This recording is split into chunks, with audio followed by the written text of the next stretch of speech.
Good morning बच्चों।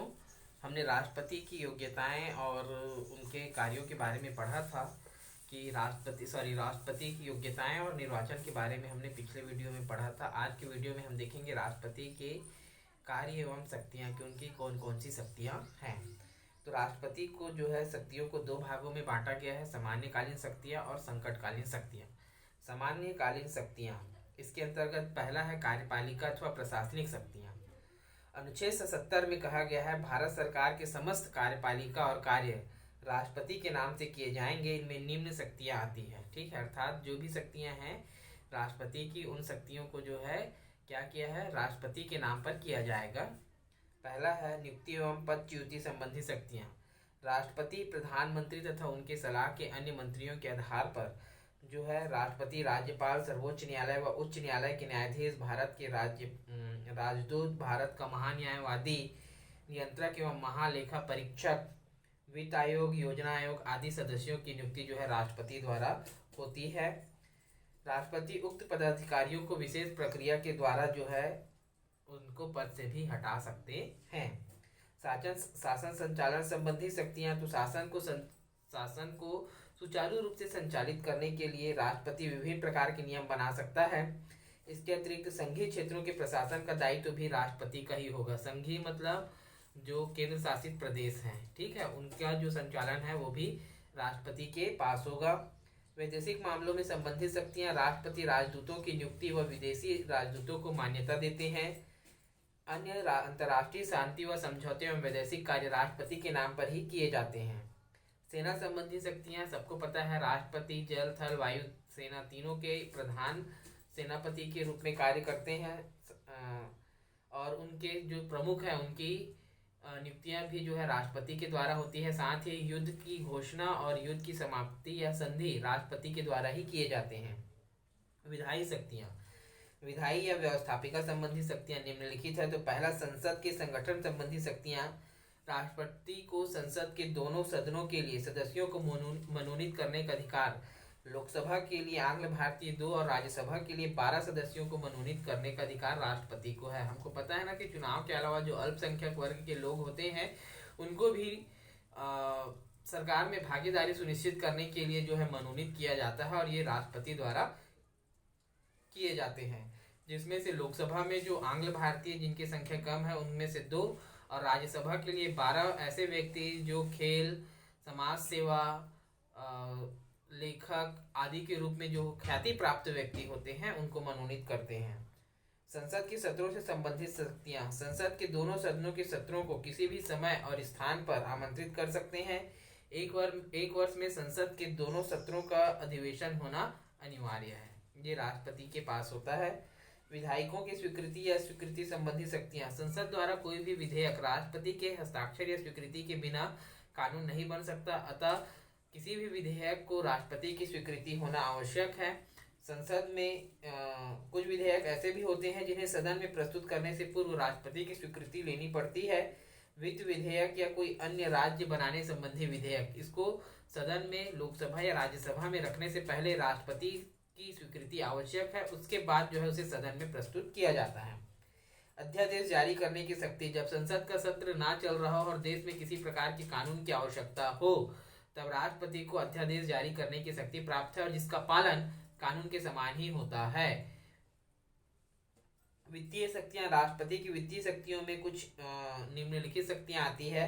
पहला है बजट प्रस्तुत करने की शक्तियां।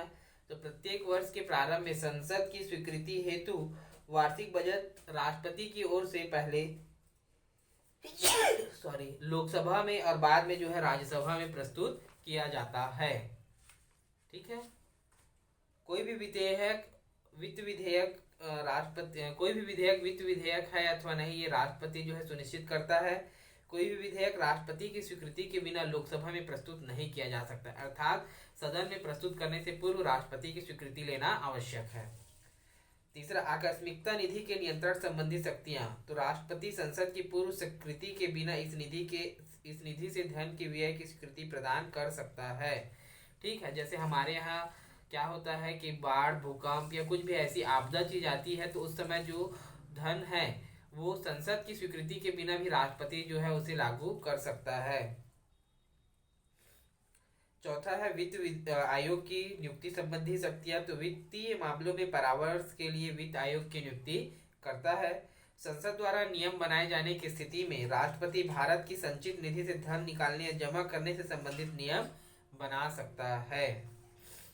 चौथा है न्यायिक शक्तियां। तो न्यायिक शक्तियां, पहला है क्षमादान की शक्तियां। तो सबको पता है कि राष्ट्रपति के पास कोई व्यक्ति है, यदि उसे मृत्यु दंड की सजा दी हुई है तो उसे क्षमादान की जो शक्तियां हैं या मृत्यु दंड को जो है आजीवन कारावास में बदलने की शक्ति राष्ट्रपति के पास है। उच्चतम न्यायालय से परामर्श लेने की शक्ति, सार्वजनिक महत्व के कानून से संबंधित विषयों पर राष्ट्रपति जो है सर्वोच्च न्यायालय के न्यायाधीश से कानूनी सलाह ले सकते हैं। राज्यों से संबंधित शक्तियां, राष्ट्रपति की राज्यों से संबंधित शक्तियों में निम्नलिखित शक्तियां प्राप्त है। पहला, राज्यों की विधेयकों पर स्वीकृति की शक्ति। दूसरा, राज्यों के वित्त पर नियंत्रण की शक्ति। तीसरा, संघीय कार्यों को राज्यों को सौंपने की शक्ति। ठीक है, ये इस प्रकार की शक्तियां जो है राज्य संबंधी राष्ट्रपति को प्राप्त है। दूसरा है संकटकालीन शक्तियां एवं कार्य। तो भारतीय संविधान द्वारा राष्ट्रपति को प्राप्त समस्त शक्तियों में सर्वाधिक महत्वपूर्ण एवं व्यापक उसकी संकटकालीन शक्तियां हैं। ठीक है, राष्ट्रपति को जो भी अधिकार दिए गए हैं उनमें सर्वाधिक महत्वपूर्ण अधिकार जो है संकटकालीन शक्तियां हैं। संकट काल की घोषणा करने पर देश के संविधान को एकात्मक रूप प्राप्त हो जाता है। ठीक है, राष्ट्रपति के संकट काल की घोषणा संसद के द्वारा 30 दिन के अंदर स्वीकृत होना आवश्यक है। यह घोषणा 6 माह तक लागू रहती है। संकट काल की घोषणा होने पर संपूर्ण देश का शासन राष्ट्रपति के हाथों में आ जाता है। अर्थात जो देश है वो राज्यों में बटा हुआ है, लेकिन जब देश में युद्ध या आर्थिक संकट या गृह युद्ध की स्थिति हो और लगता है कि राज्यों में जो है सरकार जो है वहां पर सही ढंग से संचालन नहीं कर पा रही है, तब समझ सकती है राष्ट्रपति जो है अपने हाथों में ले लेता है राष्ट्रपति शासन लागू करके, और सभी जो नीतियां या कानून है वो केंद्र सरकार द्वारा जो है राज्यों में लागू की जाती है। इस प्रकार जो है संविधान एकात्मक हो जाता है। वैसे तो हमारे यहाँ संघात्मक शासन प्रणाली की भाई केंद्र से राज्यों में शक्तियों का बंटवारा हुआ है, लेकिन जैसे ही राष्ट्रपति का शासन लागू होता है सारी शक्तियां जो है केंद्र में राष्ट्रपति को प्राप्त हो जाती है। 30 दिनों के भीतर से संसद में पास होना होता है और 6 महीने तक ये लागू रहती है। संकट काल की घोषणा होने पर संपूर्ण देश का शासन राष्ट्रपति के हाथ में आ जाता है।